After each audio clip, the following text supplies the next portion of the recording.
저와 여러분들에게 주신 하나님의 말씀입니다. 시편 69편 18절에서 25절 말씀 현대인의 성경 버전으로 읽어드리겠습니다. 가까이 와서 나를 구하시며 내 원수들에게서 나를 구원하소서. 주는 내가 당하는 모욕과 조롱과 수치를 아십니다. 나의 대적들이 다 주 앞에 있습니다. 내가 그들의 모욕으로 마음이 상하여 근심하고 있습니다. 내가 동정을 바라지만 얻을 수 없고 위로를 바라지만 나를 위로할 자가 없습니다. 그들이 음식 대신에 나에게 쓸개를 주었고 내가 목마를 때 초를 주었습니다. 그들 앞에 놓인 식탁이 그들에게 덫이 되게 하시고 그들의 평안이 그들에게 함정이 되게 하소서. 그들의 눈이 어두워 보지 못하게 하시고 그들의 허리가 항상 떨리게 하소서. 주의 분노를 그들에게 쏟으시고 주의 맹렬한 노가 그들에게 미치게 하소서. 그들의 집이 폐허가 되게 하여 그곳에 사는 자가 없게 하소서. 우리 24절 말씀 여러분들의 목소리로, 여러분들의 음성으로 함께 읽도록 하겠습니다. 시작. 주의 분노를 그들에게 쏟으시고 주의 맹렬한 노가 그들에게 미치게 하소서. 2021년도 지혜를 찾는 여행에 함께 동행하고 있는 정말 보고 싶은 우리 중고등부 학생들 반갑습니다. 거의 끝이라고 생각했던 코로나가 다시 우리의 일상을 위협하고 있습니다. 여러분들은 그냥 학교 다니고 학원 다닌 것밖에 없는데 우리 어른들이 참 문제가 많습니다. 어른의 한 사람으로 여러분들에게 정말 미안하다라는 이야기를 먼저 하고 싶습니다. 7월이면 여러분들과 얼굴을 마주하고 예배를 드릴 수 있을 거라고 생각했는데 조금 더 기다려야 될 것 같습니다. 곧 다시 만날 수 있도록 올해는 넘기지 않도록 여러분들 있는 자리에서 열심히 기도해 주시기 바랍니다. 오늘 분노에 관해 나누는 마지막 시간입니다. 오늘 우리가 함께 나누는 말씀을 통해서요, 여러분들 어떻게 분노해야 하는지, 분노라는 감정을 어떻게 행동에 옮겨야 하는지 크리스천으로서 고민하는 시간 되기를 바랍니다.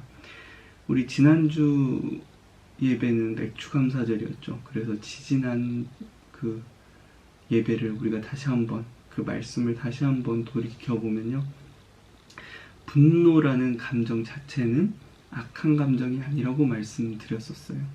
하나님께서 주신 감정이고 하나님께서도 또 예수님께서도 성경의 많은 인물들이 그 분노하는 모습을 우리가 성경에서 찾아볼 수 있었습니다. 하지만 우리가 이 분노라는 감정을 잘 사용해야 한다라는 거죠. 우리는 분노할 줄 알아야 합니다. 분노할 줄 모르는 사람은 옳고 그른 일을 분간할 수 없고 때로는 비굴해지기도 하고 옳은 일을 행할 그 동력을 잃어버리기도 합니다.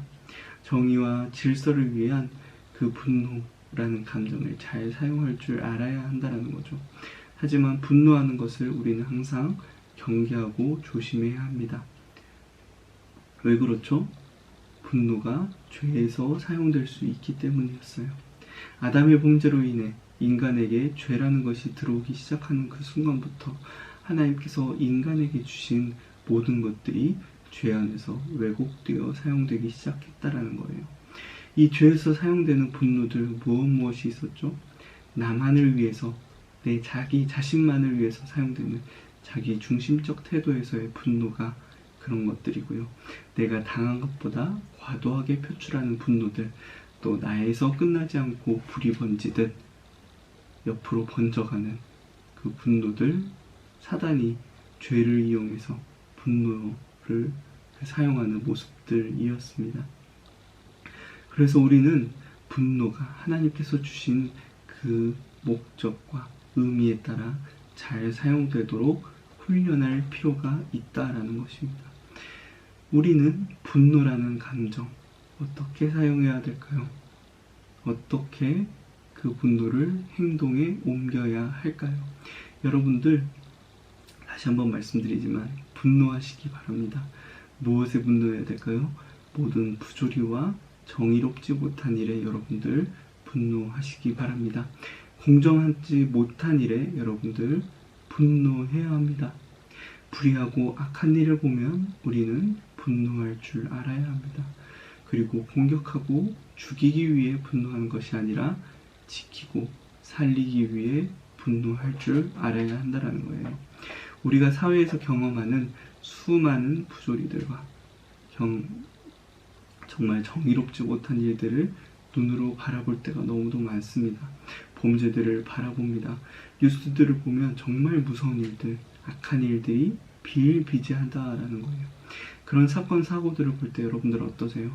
아무렇지도 않게 느껴지진 않았나요? 오늘날 많은 이들이 오늘 하도 그런 일들이 많이 일어나니까 마음이 점점 둔해지고 있다는 거예요. 그래서 우린 더더욱 분노할 줄 알아야 합니다. 그렇다면 우리는 어떻게 분노해야 되고 그 분노를 어떻게 행동에 옮겨야 할까요? 여기에서 기준이 한 가지 있죠. 그리스도인으로서. 많은 이들이 분노라는 감정을 행동으로 옮길 때 많은 갈등과 더 큰 문제들을 일으키기도 합니다. 왜죠? 분노를 통해서 내가 그 문제를 해결하려고 하기 때문입니다. 오늘 다윗의 시편을 여러분들에게 가져왔습니다. 이 지혜로운 사람에 대해서 이야기할 때, 정말 하나님 뜻에 맞게 사는 사람을 이야기할 때 다윗을 많이 예로 들게 됩니다. 여러분들 이 예배 마치고서 69편 말씀을 한번 모두 읽어보셨으면 좋겠습니다. 정말 다윗을 분노하게 할 수밖에 없는 상황들이 펼쳐지는데요. 이 상황들에 대한 설명이 정확하지 않아 어떤 상황인지 분명히 알 수는 없지만 다윗이 많은 원수들과 대적들에게 공격을 받는 상황입니다. 수많은 원수들이 다윗을 공격하고 비난합니다. 그런데 공격하는 이유가 뭐예요? 오늘 읽진 않았지만 4절 말씀, 이유 없이 그들은 다윗을 공격하고 있다는 것입니다. 다윗은 잘못하지 않았는데 많은 이들의 공격을 받고 있다는 거예요. 그들의 공격 때문에 다윗의 가족마저 다윗을 외면할 정도라는 거예요. 이 부조리한 상황에 다윗은 굉장히 당황해하고 분노하고 있습니다. 그런데 그가 그 분노를 어떻게 표출하고 그 분노를 어떻게 행동에 옮기고 있나요? 다윗이 그 자신의 능력을 따라 칼을 잡고 신나는 칼춤, 복수극을 펼치고 있나요? 그렇지 않죠. 요즘 이런 드라마들이 참 많이 나오는 것 같아요. 주인공도 악당이긴 악당인데 더 큰 악당들에게 한 방을 먹이는 그런 드라마들 여러분 요즘에 많이 볼 수 있습니다. 그래서 주인공도 악당이니까 아주 잔인하고 무서운 방법으로 그 다른 악당들에게 복수를 하는 거예요. 근데 많은 이들이 그 모습을 보면서 통쾌해하고 속 시원해 한다라는 거예요. 왜냐하면 그 사람들, 그 악한 일들은 그들이 할 수 없기 때문입니다. 다윗이 그 행동들을 자신이 직접 하고 있나요? 아니라는 거예요. 다윗이 분노할 때 하는 행동, 이 행동은 전에 이미 우리가 우울한 감정에 대해서 나눌 때도 보았던 행동입니다. 그때도 다윗의 예로 들었었죠. 어떤 방법이죠? 어떤 행동입니까? 하나님 앞에 나아간다라는 것입니다. 다시 말하면 기도한다라는 거예요. 그리스도인들이라면 가장 우선해야 하는 일입니다. 분노할 때 우리는 분노해야 하고 분노하되 그 행동과 결과는 하나님에게 맡긴다라는 것입니다.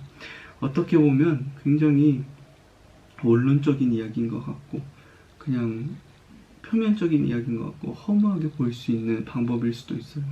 또 이 방법이야? 또 이 이야기야? 라고는 생각을 하는 친구들도 있을 것 같아요. 하지만 여러분들 기억하시기 바랍니다. 이 방법이 그리스도인들에게 가장 최선이라는 사실을요. 왜냐하면 우리가 구원받았다라고 하지만 우리 안에 여전히 죄성은 남아 있습니다. 예수님을 통해 구원이 시작되었지만 그 구원이 완전히 완성되기까지 우리 안에 여전히 죄성이 남아서 우리들을 괴롭히고 우리를 교묘하게 넘어지게 만듭니다. 분노도 마찬가지예요.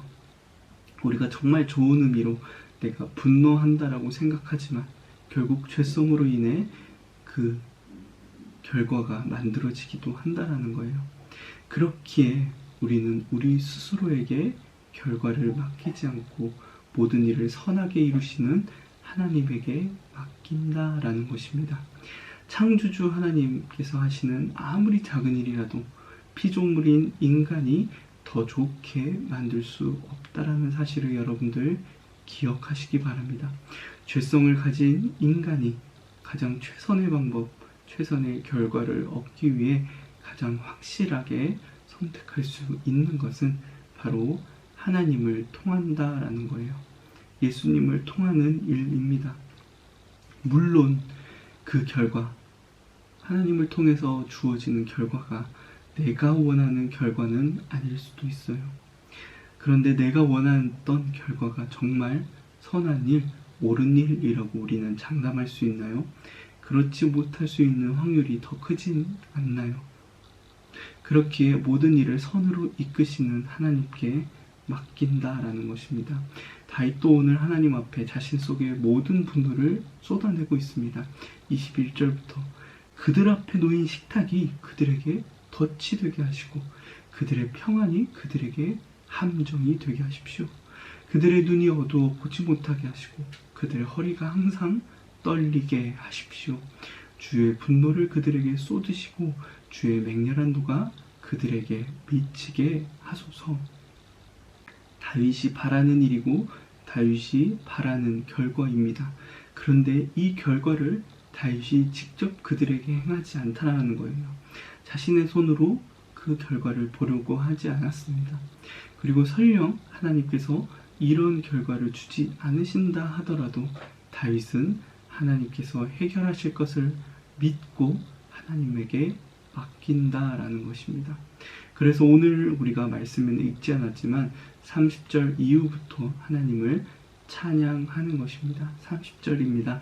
내가 노래로 하나님을 찬양하며 감사함으로 그의 위대하심을 선포하리라. 하나님이 가장 좋은 방법으로 해결하실 것을 믿고 다윗은 자신에게 주어지는 불의하고 부조리한 일 가운데에서 평안을 얻고 기쁨을 얻게 된다라는 것입니다. 저는 우리 중고등부 학생들 여러분들이 이런 다윗의 신앙을 닮았으면 좋겠습니다. 앞으로 여러분들이 만날 수많은 부조리한 일들과 불합리한 일들, 악한 일들이 너무도 많을 거예요.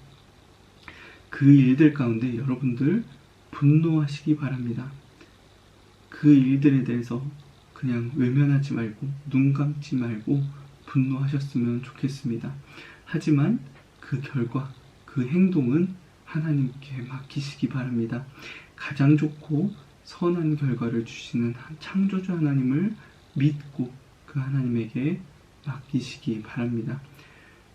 우리가 그 하나님을 믿고 의지하면서 나아갈 때 하나님께서는 여러분들이 그 불합리하고 부조리한 일 가운데 그 옳은 일에 사용될 수 있도록 그 일에 행동할 수 있도록 사용하실 것이라고 저는 믿고 있습니다.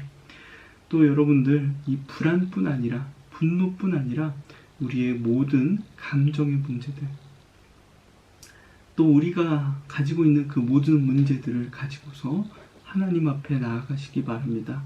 하나님께서 우리를 만드셨기 때문에 감정이란 것, 우리에게 주신 모든 것들을 하나님께서 만드셨기 때문에 하나님께서 해결하실 수 있습니다. 그렇게 신앙생활을 해가는 것입니다. 문제가 생길 때마다 하나님 앞에 쪼르르 달려가서 여러분들 모두 이야기하시기 바라요. 하나님께서 모두 듣고 계시고요. 하나님께서 여러분들에게 말씀하시고 또 여러분들이 그 가운데서 옳게 행동할 수 있도록 인도해 주실 거예요. 그냥 좀비처럼 아무 생각 없이 따라가는 게 신앙생활이 아니라는 것입니다. 하나님과 대화를 주고받으면서 피드백을 주고받으면서 하나님께서 인도하시는 대로 행동하는 신앙, 그것이 바로 옳은 신앙이라는 것을 여러분들에게 말씀드립니다. 그리고 그것이 지혜로운 우리 그리스도인들이 보일 지혜라는 것 여러분들 꼭 기억하시기 바라고요. 정말 그런 신앙 가운데에서 그렇게 지혜롭게 잘 자라갈 수 있는 또 저와 여러분들이 되길 진심으로 소망합니다. 우리 오늘 말씀 기억하면서 함께 기도하도록 하겠습니다. 하나님, 오늘 이 학생들과 분노라는 감정을 어떻게 사용해야 할 것인가에 대해서 우리 다시 한번 말씀을 나눴습니다. 하나님, 우리 학생들 세상의 불의한 일과 부조리한 일, 또 악한 일에 분노할 수 있는 민감한 사고와 마음을 허락해 주시기 바랍니다. 그 마음도 하나님께서 주관해 주셔서 옳게 분노하게 하시고 또 하나님께서 그 선한 일 가운데 하나님이 하시는 그 일 가운데 우리 학생들 잘 쓰임받을 수 있도록 하나님 붙잡아 주세요. 그렇게 쓰임받는 우리 학생들로 인해 이 나라와 이 세상 가운데 하나님 나라가 잘 세워질 줄 믿습니다. 그 일들을 계속해서 소망하고 있습니다. 하나님, 여전히 코로나가 해결되지 않고 또 한 번의 위기가 우리에게 찾아왔습니다. 하나님의 방법으로 하나님의 결과를 우리에게 선하게 보여주실 줄 믿습니다. 우리 학생들 많이 어려운 상황이지만 하나님과 잘 동행하게 하시고 학업도 잘 해나갈 수 있도록 하나님 모든 어려운 가운데 하나님께서 특별히 우리 학생들을 지켜주시옵소서. 예수님의 이름으로 기도드립니다. 아멘. 여러분들 코로나가 또 심해진 상황입니다. 언제 다시 여러분들을 만나게 될지는 모르겠지만 빨리 코로나의 상황이 또 잘 해결될 수 있도록 여러분들 열심히 기도해 주시기 바라고요. 여러분들 힘든 일, 어려운 일 있으면 언제든지 저에게 연락해 주시기 바랍니다. 혹시 나누고 싶은 기도의 제목이 있다면 언제든지 저에게 공유해 주시기 바라고요. 오늘 공과 있으니까 여러분들 잘 참여해 주시기 바랍니다. 주기도문으로 예배를 마치겠습니다. 하늘에 계신 우리 아버지여, 이름이 거룩히 여김을 받으시오며 나라가 임하시오며 뜻이 하늘에서 이루어진 것 같이 땅에서도 이루어지이다. 오늘 우리에게 일용할 양식을 주시옵고 우리가 우리에게 죄 지은 자를 사하여 준 것 같이 우리 죄를 사하여 주시옵고 우리를 시험에 들게 하지 마시옵고 다만 악에서 구하시옵소서. 나라와 권세와 영광이 아버지께 영원히 있사옵나이다. 아멘.